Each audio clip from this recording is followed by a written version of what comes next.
കൊച്ചിയിൽ 12,000 നർത്തകിമാരെ കൊണ്ട് മെഗാ ഭരതനാട്യം കളിപ്പിച്ച് ലോക റെക്കോർഡിടാൻ ശ്രമിച്ച സിനിമാ താരം ദിവ്യ ഉണ്ണിയുടെ ഭരതനാട്യ മൈതാന പ്രകടനവും സഖാക്കന്മാർ പാർട്ടി സമ്മേളനങ്ങളുടെ ഭാഗമായി നടത്തുന്ന മെഗാ തിരുവാതിരയും ഒരേപോലെ ഉഡായിപ്പ് പരിപാടികളാണ് എന്നും അതൊന്നും കലയെ ഒരു തരത്തിലും പ്രോത്സാഹിപ്പിക്കാനുള്ളതല്ലെന്നും പറയുകയാണ് പ്രമുഖ ഇടതുപക്ഷ ചിന്തകനും എഴുത്തുകാരനും പ്രഭാഷകനുമൊക്കെയായ MJ ശ്രീചിത്രൻ.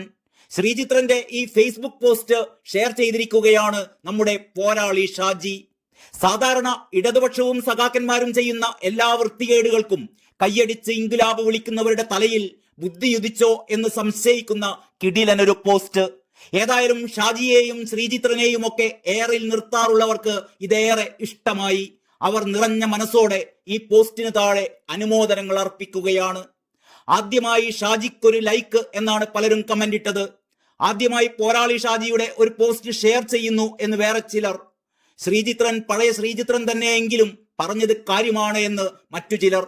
ഇനി നമുക്ക് ആ പോസ്റ്റിലേക്കൊന്ന് കടക്കാം. അതായത് MJ ശ്രീചിത്രന്റെ പോസ്റ്റ് പോരാളി ഷാജി ഷെയർ ചെയ്തത് അതിങ്ങനെയാണ്: ഉമാ തോമസിന് നേരിട്ട അപകടത്തിൽ നിന്ന് അവർ കഴിയും വേഗം മുക്തയാവട്ടെ. എന്നാൽ അതോടൊപ്പം ഞാൻ ശ്രദ്ധിക്കുന്നത് ആ വേദി എന്തായിരുന്നു എന്നതാണ്.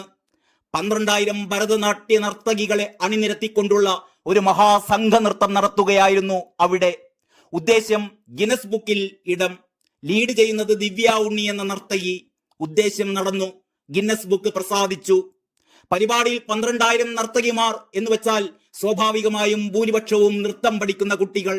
അവരെ എങ്ങനെ സംഘടിപ്പിച്ചു? വിവിധ ഡാൻസ് സ്കൂളുകളിൽ നിന്ന് കൊണ്ടുവന്നു.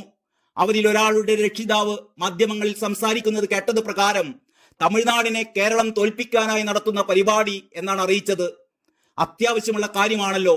തമിഴ്നാടിന് കുറെ കാലമായി ഭരതനാട്യത്തിൽ വലിയ അഹങ്കാരമുണ്ട്. നമുക്ക് തോൽപ്പിക്കണം.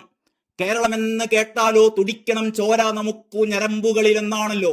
അങ്ങനെ സംസ്ഥാന ദേശീയതയാൽ ത്രസിക്കപ്പെട്ട കൗമാരങ്ങൾ കേരളത്തിന്റെ അഭിമാനം കാത്തു.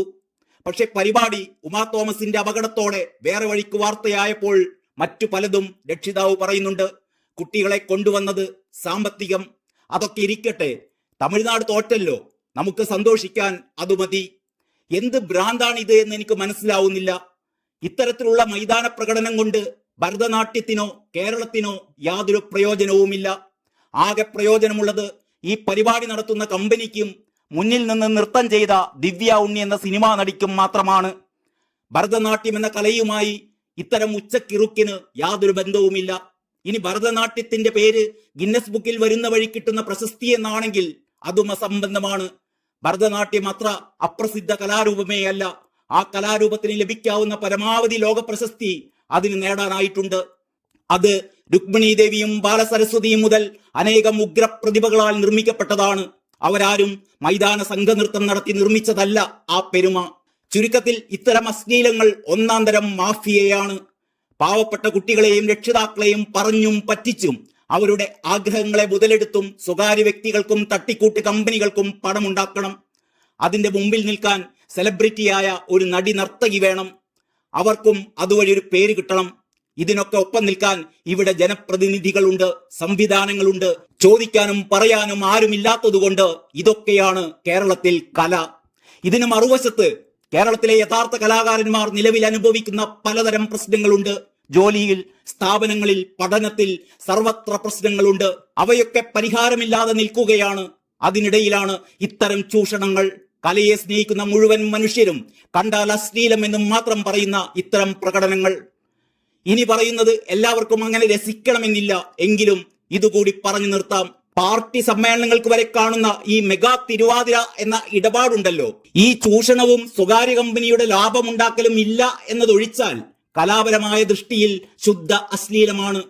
കലയെ കെട്ടുകാഴ്ചയാക്കി മാറ്റുന്ന ഇത്തരം പരിപാടികളിൽ നിന്ന് പുരോഗമന പ്രസ്ഥാനങ്ങൾക്ക് ഇന്നും മോചനമില്ലെങ്കിൽ അതിനു പുറത്ത് സ്വകാര്യ കമ്പനികൾ ഇതിലും വലിയ ചൂഷണം നടത്തുക സ്വാഭാവികമാണ്.